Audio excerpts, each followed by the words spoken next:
So ఆ రోజు పోలీసులకి ఆ అటాక్ జరుగుతున్నప్పుడు పోలీస్ని మీరు ఆశ్రయించారా, ఎవరైనా ప్రయత్నించారా పోలీసులకి హెల్ప్ చేయమని అడగడానికి? వాళ్ళ రెస్పాన్స్ ఏంటి? ఎవరెవరు కాల్ చేశారు? అంటే లోపల ఉన్న మేము కాల్ చేయలేదండి. అసలు మాకేం అర్థం కాని పరిస్థితి. మేము ఎంతసేపు రాంబాబు గారు ఎట్లా ఉన్నారనే ఆలోచనలో మేము పడిపోయాం.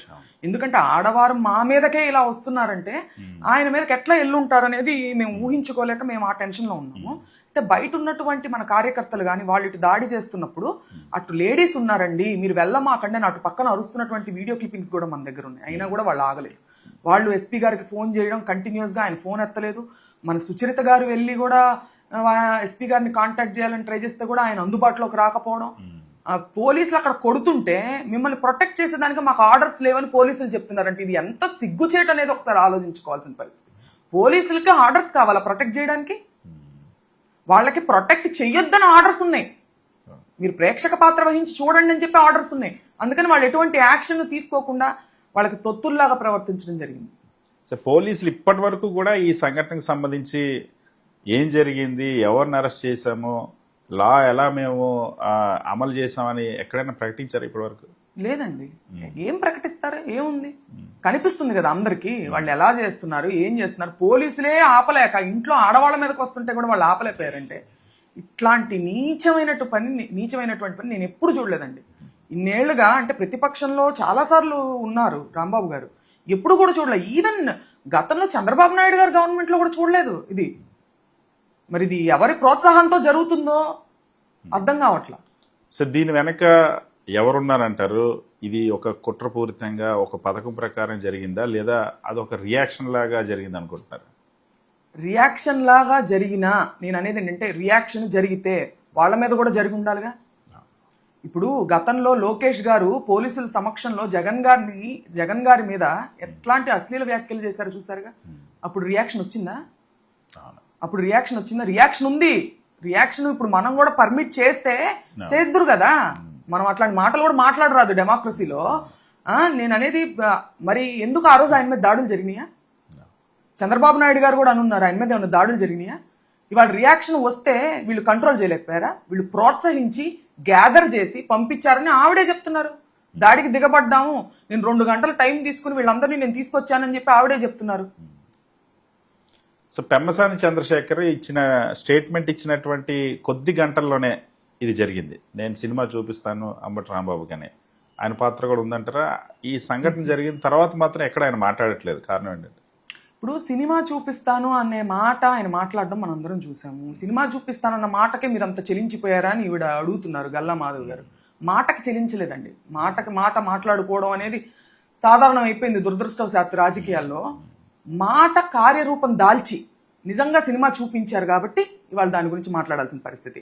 ఆయన ఎంపీ అనేది ఆయనకు ఓట్లు వేసిన వాళ్ళకు మట్టుకే ఎంపీ కాదండి, మొత్తం స్టేట్కి ఎంపీ. మా వాళ్ళు ఇక దీన్ని చూస్తా ఊరుకోరని ఆయన వ్యాఖ్యలు చేస్తున్నారు. మీ వాళ్ళు ఏంటి? ప్రజలందరూ మీ వాళ్ళు కాదా? అంటే మీరు ఒక పార్టీకి సంబంధించినటువంటి కార్యకర్త మాత్రమేనా? స్టేట్కి లేకపోతే ఎంపీ కాదా మీరు? టీడీపీ తరపున అందరి పట్ల సమానంగా ఉండాల్సిన అవసరం లేదా? సినిమా చూపిస్తానని మీరు ప్రకటించి దాన్ని కార్యరూపంలో పెట్టి ఆడవాళ్ళ మీదకి వస్తారా? ఖచ్చితంగా ఆయనే ఉండి నడిపించినట్టు కనిపిస్తుంది కదండి. ఈ మొత్తం కేసులో స్వయంగా ఎమ్మెల్యే భర్త వచ్చి దాడిలో పాల్గొన్నారు, ఎమ్మెల్యే వచ్చి దాడి దిగామన్నారు. వాళ్ళిద్దరిని కనీసం పోలీసులు విచారించడం కానీ నోటీస్ ఇవ్వడం ఏమీ లేదు. మీరు చూడొచ్చు కదా, ఆవిడ లైవ్ లో కూర్చుని మాట్లాడుతున్నారంటే ఆవిడకి ఎంత ఇంకా ఎంకరేజ్మెంట్ ఉందో చెడు పనులు చేసేదానికి మీరు అక్కడే అర్థమవుతుంది కదా. ఇప్పుడు నేను అనేది ఏంటంటే మనకి నచ్చచ్చు, అవతల వాళ్ళు నచ్చకపోవచ్చండి. ఒక లా అండ్ ఆర్డర్ ఉంటుంది, దాని ప్రకారం వెళ్ళాలి. ఇప్పుడు మీకు నచ్చకపోతే, ఇప్పుడు పెమ్మసాని గారు ఒక డాక్టరు, ఆయనకి నచ్చని వ్యక్తో ఆయనకి నచ్చని మాటలు మాట్లాడిన వ్యక్తో వస్తారు ట్రీట్మెంట్కి. తప్పు ట్రీట్మెంట్ చేసి చంపేస్తారా? మీ డ్యూటీ మీరు చేయరా? మీకు నచ్చినా నచ్చకపోయినా మీరు ప్రజా జీవితంలో బాధ్యత కలిగినటువంటి స్థానాల్లో ఉన్నప్పుడు you have to do your duty irrespective of any emotions or feelings. Madhavi garu, ఇప్పుడు కేవలం గుంటూరు మహిళ మాత్రం వచ్చింది, తర్వాత ఆంధ్ర మహిళ రాబోతుంది, ఇలాగే రిపీట్ అయితే అని చెప్తున్నారు మేడం. చేయమనండి, తప్పుల మీద తప్పులు చేయమని అంటున్నాము. ఇప్పుడు రాంబాబు గారు ఏదో తప్పుకు దొరికారు, ఆయన మీద ఉసిగొల్పి పంపించి ఆయన ఏదో ఒక చిన్న తప్పు మాట దొరికినందుకు ఈయన ఏదో దొరికారు అనుకుంటున్నారు. వీళ్ళు అంతకన్నా పెద్ద తప్పులు చేసి దొరికారు. ఇప్పుడు చట్టం గుర్తు పెట్టుకుంటుంది, ప్రజలు మర్చిపోరు. మర్చిపోరు, ఇది గుర్తుపెట్టుకోవాలి. మళ్ళీ వస్తారా ఏంటి మీ ధైర్యం ఏంటన్నా? రమ్మనండి, రమ్మంటే ఎదుర్కొంటాం. ప్రజాస్వామ్యంలో లా అండ్ ఆర్డర్ ఉంది కదా. ఇవాళ వీక్గా ఉండుండొచ్చు, రేపు బలోపేతం అవుతాయి కదా. ఇవాళ ఈ దాడికి కారణం అంబటి రాంబాబు గారి నోటు దిరిసి మాత్రమే, ఆయన వ్యాఖ్యలు చేయడం వల్ల మాత్రమే జరిగింది. ఆయన వ్యాఖ్యలు చేయకపోతే ఆయన మీద అటాక్ జరిగేది కాదు, ఇంటి మీద అటాక్ జరిగేది కాదని తెలుగుదేశం పార్టీ చాలా స్ట్రాంగ్గా చెప్తుంది. ఆయన వ్యాఖ్యలు ఇప్పుడు ఎన్ని ప్రెస్ మీట్లు పెట్టుంటారో మీరు చూడొచ్చు. గతంలో ఎప్పుడైనా ఒక మాట దొర్లి మాట్లాడడం జరిగిందా ప్రెస్ మీట్ పెట్టి? ఎప్పుడు ఉండదు, మీరు వెతికినా దొరకదు. మీరు మూకుమ్మడిగా దాడి చేసి ఆయన మీద ఒక లైఫ్ ఆర్ డెత్ సిచ్యువేషన్ తీసుకొచ్చినప్పుడు మనిషి ఎట్లా ప్రవర్తిస్తారండి? అయినా కూడా అది ఆయన సమర్థించుకోలే, మళ్ళీ వచ్చి సారీ చెప్పడం జరిగింది. వ్యాఖ్యలు అంటే నేను అనేది ఏంటంటే, మీరేమన్నా దైవాన్ సంపూతులు లేక మానవాతీతులు మచ్చలేని మాణిక్యాల? మీరు మీ వైపు తప్పులు లేవా? తప్పులు చేసిన వాళ్ళని హతమారుస్తారా? చేసే తప్పు దొరికినందుకే మాట్లాడినందుకే హతమార్చే పద్ధతి అయితే ఎంతమంది రాజకీయ నాయకుల్ని చంపాలంటున్నా నేను. అదే అప్లై చేయండి ఈక్వల్గా అందరికీ. ఇవాళ సాక్షాత్తు శాసన మండలిలో హోంమంత్రి గారు అంటారు, అంబటి రాంబాబు ఒక మాజీ మంత్రి అయ్యి ఉండి ఇలా అంటూ రెచ్చగొట్టడం ఏంటి, ఆయన అలా ప్రవర్తించవచ్చా, పోలీసులకి మా కుక్క కూడా భయపడదన్నారు, ఇదన్నీ రెచ్చగొట్టడం కాదా, ఆయన అలా ప్రవర్తించవచ్చా అని హోంమంత్రి అనిత అంటున్నారు. ఆవిడ చాలా ఒక ఉపాధ్యాయురాలని నేను విన్నానండి. ఆవిడ ఒక అమ్మ అనే పదంలో నుంచి కూడా ఎంత బూతు అర్థం తీసి మాట్లాడారో అందరూ చూస్తుంటారు.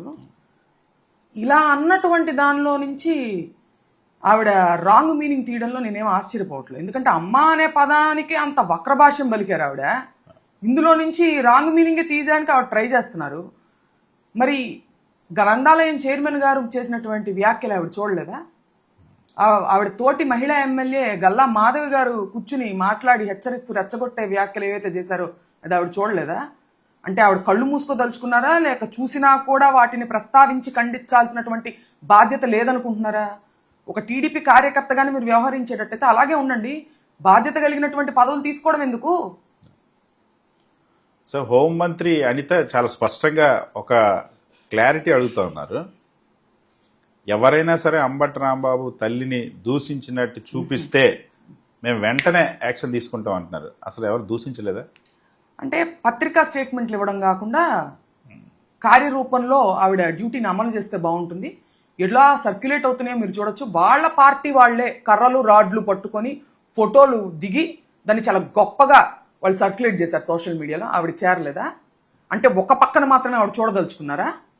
పంపిస్తాం, ఆవిడ పిఏ నెంబర్ ఏదైనా ఉంటే కూడా మేము పంపిస్తాము. ఎటువంటి యాక్షన్ తీసుకోబోతున్నారు అనేది కూడా ఆవిడ తెలియజేయాలి. ఏదో తర్వాత సైలెంట్ అయిపోవడం కాదు, ఒక స్టేట్మెంట్ ఇచ్చేసేసి తెలియజేయాల్సిన అవసరం ఉంది. ఇవాళ నారా లోకేష్ ఒక కామెంట్ చేశారు, ముఖ్యమంత్రి తల్లిని తిడితే ఊరుకోవాలా, ముఖ్యమంత్రి తల్లిని తిడితే మేము వదిలేయాలా, నేను ఎవరిని వదిలిపెట్టేది లేదు, ఏ తల్లిని తిట్టినా నేను వదలను అని చెప్పి లోకేష్ అంటున్నాడు. తల్లి ఎవరికైనా తల్లినండి. మొదట అంటే చంద్రబాబు నాయుడు గారి తల్లి ఒకటి, అంబటి రాంబాబు గారి తల్లి ఒకటి కాదు. అంబటి రాంబాబు గారి తల్లిని కూడా తిట్టారు. మీరు వదిలిపెట్టనేంటి? మీరు వదిలిపెట్టనే మాటే తప్పు. లీగల్గా మేము యాక్షన్ తీసుకుంటామనండి, అది రైటు. అంటే మీరు వదిలిపెట్టరా? ఏం చేస్తారు? పోలీసులు తొత్తులుగా మార్చి వ్యవస్థల్ని మేనేజ్ చేసి కక్షపూరితమైనటువంటి చర్యలు చేస్తా హత్యాయత్నాలు చేస్తారా? మీ వైపు ఎవరు మాట్లాడలేరా? స్వయాన మీ తండ్రి గారైనటువంటి ప్రస్తుత గౌరవ ముఖ్యమంత్రి చంద్రబాబు నాయుడు గారు గతంలో ఏం మాట్లాడారు ఆయన చూడలేదా? జగన్ గారిని ఉద్దేశించి ఆయన మీద కూడా యాక్షన్ తీసుకోమనండి. వాళ్ళ హోంమంత్రి, ప్రస్తుత హోంమంత్రి ఏం మాట్లాడారు? అమ్మ అనే పదాన్ని ఉపయోగించి విజయమ్మ గారిని, భారతమ్మ గారిని ఉద్దేశించి ఏం మాట్లాడారు? ఆవిడ మీద యాక్షన్ తీసుకోమనండి. అంటే ఒక సైడే మీరు యాక్షన్ తీసుకుంటారా? ఒక సైడ్ తీసుకోరా? మళ్ళీ ఏమో ఒక స్ఫూర్తిదాయకమైనటువంటి స్టేట్మెంట్లు ఇస్తారా? ఏదో ప్రెస్ కోసం, మీడియా కోసం. అమలుపరచండి. సో మీరు ఈ దాడి జరిగిన తర్వాత అంబటి రాంబాబు కుటుంబం, వైఎస్ఆర్ కాంగ్రెస్ పార్టీ కులం కార్డు వాడుతూ ఉన్నారు, కాపు కులాన్ని ఎందుకు తీసుకొస్తున్నారు, దీనికి ఏంటి సంబంధం అని చెప్పి తెలుగుదేశం పార్టీ కాపు లీడర్లు, మంత్రులు అందరూ మాట్లాడుతున్నారు. సో ఫస్ట్ ఇక్కడ నేను చెప్పదలుచుకుంది ఏంటంటే అండి, ఇప్పుడు కుల అభిమానం వేరు, కుల పిచ్చి వేరు. దీని మధ్యలో ఉన్నటువంటి వ్యత్యాసాన్ని అర్థం చేసుకునేటువంటి పరిపక్వత కానీ మానసిక వికాసం కానీ వాళ్ళకి దేవుడు ప్రసాదించాలని ముందుగా కోరుకుంటూ, వాళ్ళు మా మీద దాడి చేసినప్పుడు, ఎవరైతే ఈ గుండాల రౌడీలు దాడి చేసినారో వాళ్ళు కాపు అని చెప్పి ప్రస్తావనతో పాటు బూతుల్ని దానికి జోడించి మమ్మల్ని తిట్టడం జరిగింది. ఇప్పుడు నాకు నా కులం అంటే అభిమానం. ప్రతి కులానికి, ప్రతి కులంలో ఉన్నటువంటి వ్యక్తికి వాళ్ళ కులం అంటే అభిమానం ఉండాలి, పిచ్చి ఉండకూడదు. వాళ్ళు ఆ స్టేట్మెంట్ చేయబట్టి నేను మరుసటి రోజు నేను కాపు కులంలో పుట్టినందుకు గర్వపడుతున్నానని చెప్పాల్సినటువంటి బాధ్యత నాకుంది, నా కులాన్ని అబ్యూస్ చేసినప్పుడు. అందుకే నేను చెప్పాను, నేను ఆ కాపు అనే పదం ఉపయోగించకూడదు అని మీరు అనుకుంటే ముందుగా మీరు పంపించినటువంటి గూండాలకు కూడా మీరు చెప్పి పంపించాల్సింది, కుల ప్రస్తావన లేకుండా మీరు చేయండి అని చెప్పి. వాళ్ళు చేసినప్పుడు నేను ఎందుకు మాట్లాడకూడదు? ఖచ్చితంగా నేనేం తప్పు మాట్లాడలేదే, నేను గర్వపడుతున్నానని నేను మాట్లాడాను. ఇందులో కులం కార్డు ఎక్కడుంది? ఇప్పుడు నా ప్రశ్న, ఇప్పుడు పవన్ కళ్యాణ్ గారితో చంద్రబాబు నాయుడు గారికి పొత్తు ఎందుకు కావాలి? దీనికి సమాధానం చెప్పే ప్రయత్నంలో కాపు అనే పదాన్ని ఉచ్చరించకుండా సమాధానం చెప్పగలరా? పార్టీ సిద్ధాంతాలు కలవడం వల్ల మీరు పొత్తు పెట్టుకున్నారా? మీకు ఒక కులం కావాలి, ఒక మనిషి కాదు, పార్టీకి సంబంధించినటువంటి సిద్ధాంతాలు కాదు, మీకు కావాల్సింది కులం. The very foundation of your government is caste based. ఒక క్యాస్ట్ బేస్డ్ ఈక్వేషన్ మీద వాళ్ళు మీరు గవర్నమెంట్ ఫామ్ చేసి మీరు మటుకు క్యాస్ట్ని ఉపయోగించుకుంటా మమ్మల్ని దూషించినప్పుడు మేము మా కాస్ట్ పట్ల అభిమానం చూపించకూడదనడం ఎంతవరకు న్యాయము? మీరు క్యాస్ట్ బేస్డ్ పాలిటిక్స్ చేయమాకండి, మేము కూడా క్యాస్ట్ గురించి మాట్లాడాం. మీకు ఓట్లకు వచ్చేసరికి మీకు కాపు కులం కావాలా? దాన్ని అడ్వాంటేజ్గా తీసుకుని పవన్ కళ్యాణ్ గారు మీ పట్ల ఉన్నారు కదా అని ఒక అడ్వాంటేజ్ తీసుకుని మీరు కాపు కులం అనే పేరు పెట్టి మమ్మల్ని దూషిస్తారా? మీకు ఎవరిచ్చారండి హక్కు? ఇవాళ కాపు అనే కాదు, ఏ కులాన్నైనా పేరు పెట్టి దూషించే హక్కు ఎవరికి ఇచ్చారు? పవన్ కళ్యాణ్ గారు సపోజ్ ఫర్ ఎగ్జాంపుల్ కాపు కులానికి చెందినటువంటి వ్యక్తి కాదు, ఈ పొత్తు ఉండేదా? ఒక కమ్మ కులానికి చెందినటువంటి వ్యక్తి అయి ఉంటారు, సిద్ధాంతాలు కలుస్తాయి, అయినా పొత్తు పెట్టుకుంటారా?